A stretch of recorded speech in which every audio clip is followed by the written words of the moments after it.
দেখেন এই যে বাঘে যে তাকে থাবা দিছে, বাঘে যে থাবা দিছে তাকে, দেখেন এই বাঘের যে এই সাইডটিতে থাবা দিছে তার। সুন্দরবনের বাঘের আক্রমণ থেকে বেঁচে ফেরার গল্পের এই ভিডিওতে আপনাদেরকে সবাইকে শুভেচ্ছা জানাচ্ছি।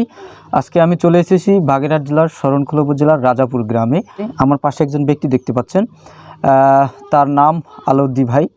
সে সুন্দরবনে বিগত দিনে সুন্দরবনে সে মাছ ধরতে যায় এবং কাঠ কাটতে যায়, কিন্তু সেই মাছ এবং কাঠ কাটতে গিয়ে সে বাঘের আক্রমণের শিকার হয়।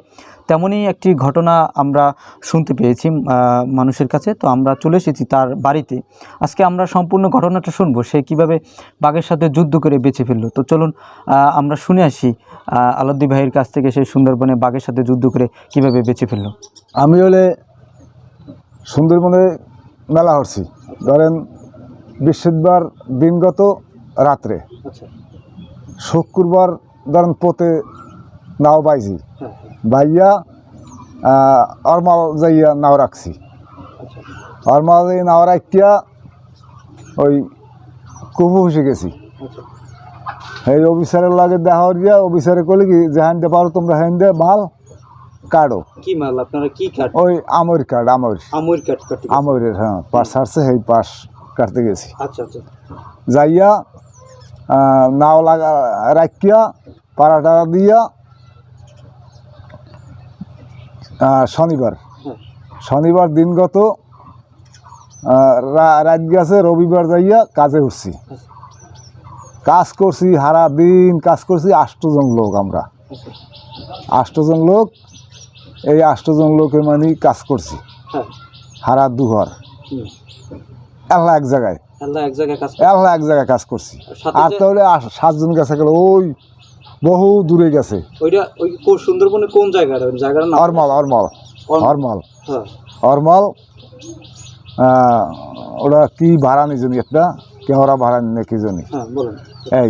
এই জায়গায় আমারে বিকালে করছি কি ওই জুরো বাতালে দিনের সময় রান দিয়ে খাইয়ে উঠছি। জুরো ভাত আনলে সেই জুরো ভাত মানে দুপুর সময় খাইছি। ওই নৌকোর উপরে খাড়া, কেউ পাশায় বই যাবায়। এই আমি হলে কুড়াল্লাই খাড়াই রয়েছি, পর ওই মলম বাঁধে, মলমে মানে ওই গলুর ডেকে কাড়ি আর ওই খরচি দিই, মলমে খরচি দিয়া মানে এইরকম হরতে জোয়ার আইছে। এখানে 1টা বাজে মনে হয়, রবিবার দিন। তো ওই 1টা বাজে, সেই সময় হইলে মানে ওই বাঘে লাভ দিয়েছে, লাভ দিয়েই এই ধরছে হাতে। হ্যাঁ, ধরিয়া এই শেষে টানাটানি, একসের টানে। আমি বুঝছি যে কাম হয়ে গেছে। এই শেষে আস্তে আস্তে বইছি।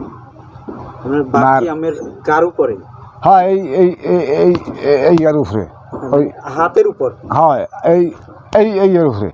তো এই হাত তো ধরিয়া লাগছে, এই হাত ঘুরে আনা দিছি, ওই হাত পড়ছে মোহে। ওরা তো ধরে ঘেড়ি, ওরা ঘেড়ি ধরে। তো এই হাত ঘুরে আনা দিছি, হাত ধরছে পর কুরলান সিদ্ধি গেছে। আর ওই পাশা বাজন মানে ফরিয়া হি হি হি হি হরে খালে ফরিয়ে গেছে, বইটা টইটা ছাড়িয়ে দিয়া। ওই পাশায় যেজন আসলে মানে আপনার ওই নৌকার পিছনে যেজন বসে, এই আমার পিছে এইরকম পিছে বাবা একজন আসলে। আচ্ছা আচ্ছা। ওই নৌকা বায়, বইটা টইটা ছাড়িয়ে দিয়ে হি হি হরে, হি হি হি হি হি হি হি হি হারে পর। কেন ওরকম করলো? কেন? তো ভয় পাইছে, ভয়তে হাইয়ার পর গলে এজন ওই গোলের একটা মেয়ার হাইয়ে ধরছে। ধরিয়া নৌকো তো চরহিনান ঘরে, নৌকো চরহিনান ঘরে পর এই শেষে এখন উনি কয় দোস্তের লই গেছে।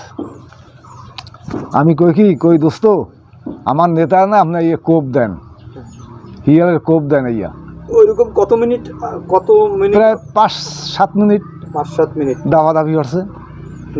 হাইয়ার পর উনি ওই আইছে ওই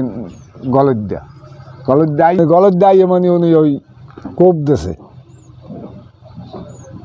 কি ওই, হয় বাঘের পাশা গা ফাঁসাইয়া, পাজার ফাঁসাইয়া। তো কোপ দিছে মানে কোপে এক নালা বন্ধু না ফায়ার হয়ে গেছে, টাস করে উঠছে, মানে ঘুরিম করি বন্ধু ইয়ে না, ওইরকম বন্ধুয়ের ফায়ারের নাম হয়ে গেছে। এই গেছে পর এই বাঘে হ্যার পরও ছাড়ে না। হেইয়ের পর হলে বাঘে ওই ব্যথা পাইছে পর ওই ছাড়ি দিয়া উনি কুলে লাভ দিয়ে উঠছে। কুলে লাভ দিয়ে উঠে বেসকি দিতেছে একটা, এই বেসকিটা তার মতো 5 লক্ষ টাকা। এই বেসকি দিয়ে যে লাল হালাইছে লাল, সেই সময় কইছি কি তোর যদি মনটা কয় তা আবার থাবা দিয়ে তুই লই যা। হয় এই কই দিয়া এরপর ওই লোক যে 8 জন আসলে হেরা গেছে মানে অনেক দূরে গেছে। এই দূরে মানে ওই সিরি হুন্যা এরপর ওই বাঘে আরও একজন ধরছে। হেজনার বাড়ি হয়, হেজনার বাড়ি ওই একসাথে 10-5 মিনিট আগে পিছে আমারও ধরছে আগে, হেইয়ের পর ধরছে হ্যাঁ হ্যাঁ বাড়ি টিডিসি।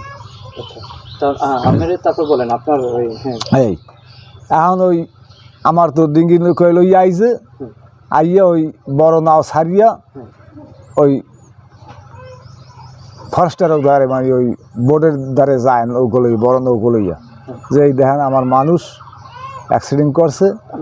ওই ম্যাদগড়ি হয় আমার হাতে মানে ওই ফুটু দিয়ে মানে ওই গায়ের জামাল এই জামা দিয়ে বাঁধছে, জামাত দিয়ে বাঁধ দিয়া এবার লইয়া আইছে। আইয়া এই নর্মাল দিয়া ওজন বাইয়া আইছে আর এবার বাড়াইয়া আইয়া এখানে নাও রাখিয়া এবার লইয়েছে রাজাপুর বাজারে লইয়েছে পর বাজারে ওই রাত রয়েছি ব্যানে ওই লই গেছে হাসপাতাল নিয়া এবার ওই অ্যাসিড ম্যাসিড দিয়ে পড়াইছে, পড়াই টড়াই ধুয়ে টুয়ে ব্যান্ডেজ করিয়া দেশে ওই ঔষধপাতি দিয়েছে, হেতে আর কামায় নেয়। এবার হাসপাতালে নাম দিয়া রাগইয়া যে এইরকম কেলা গাছের নাম ধরছে ফুললিয়া হাত, এই হাত এই তোর পড়ছে, এই তোর এহেন দিয়া এই তোর পড়ছে। হ্যাঁ ওই আপনারা একটু দেখান তো আপনার ওই যে বাঘে যে এই তো এই হ্যাঁ হ্যাঁ এই বারোটা নাই এই তোমার পড়ছে। এরপরে এই হাসপাতালে নামিয়ে আইয়া এই জায়গায় একজন ডাক্তার আনলে খালেক ডাক্তার বাড়ি আলে ফরিদপুর, উনি এই বান্দাকাড়া থাকতে। এরপর হে আইলে রাজাপুর বাজারে আইজে পর এই যে সাধারণ ডাক্তারের কথা কই না, ওনার ভাই প্রফেসর জালাল প্রফেসর, হে আমাকে ভাই না। হে আইলে আইয়া এই খালেক ডাক্তার শক্তি ভক্তি হরি এই জায়গায় মানুষ হলে অনেক থাকি টেকিয়া কইলে কি টাহা টোয়া যা হয় আমরা মনে অর্থ কিছু নাই, অর্থ সম্পদ যে বাপের কোনো সম্পদও নাই যে বেশি কিনে দেবে, তা আমরা এই দিমু আপনি ভালো করে চিকিৎসা করেন।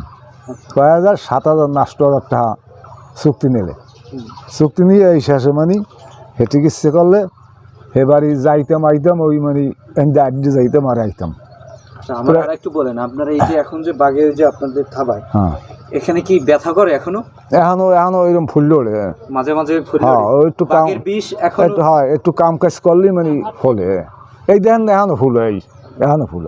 আচ্ছা আপনার আপনি এই যে বাঘের সাথে এই যে আপনার যে এত বড় একটা অ্যাক্সিডেন্ট হয়েছিল, তা আপনি কি বুঝছেন যে আপনি বাঁচবেন না এরকম?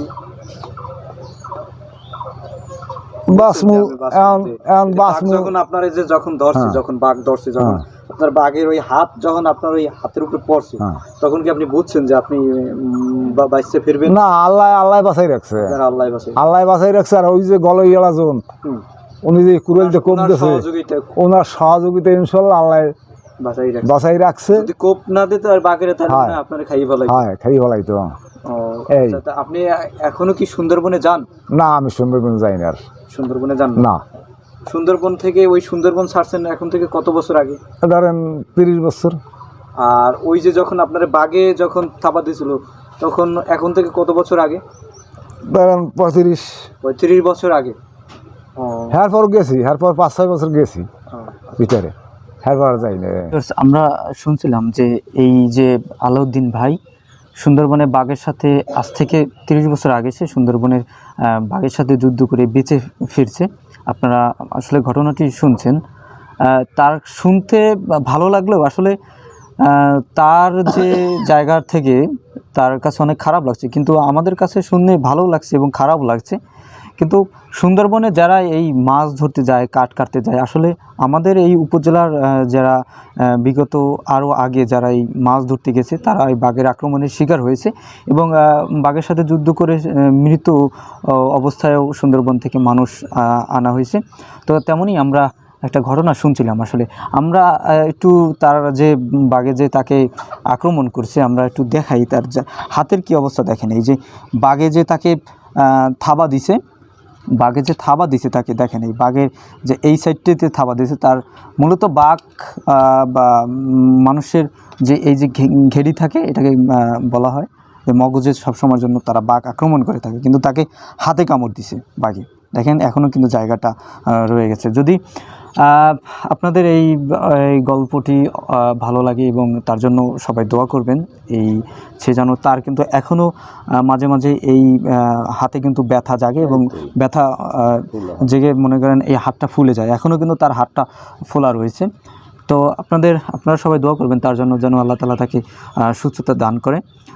তো আপনাদের এই ভিডিওটি যদি ভালো লাগে অবশ্যই চ্যানেলটি সাবস্ক্রাইব করে এবং পাশে থাকা বেল বাটনটি অন করে এবং ভিডিওতে একটি লাইক করে পাশে থাকবেন। সবাইকে অসংখ্য ধন্যবাদ।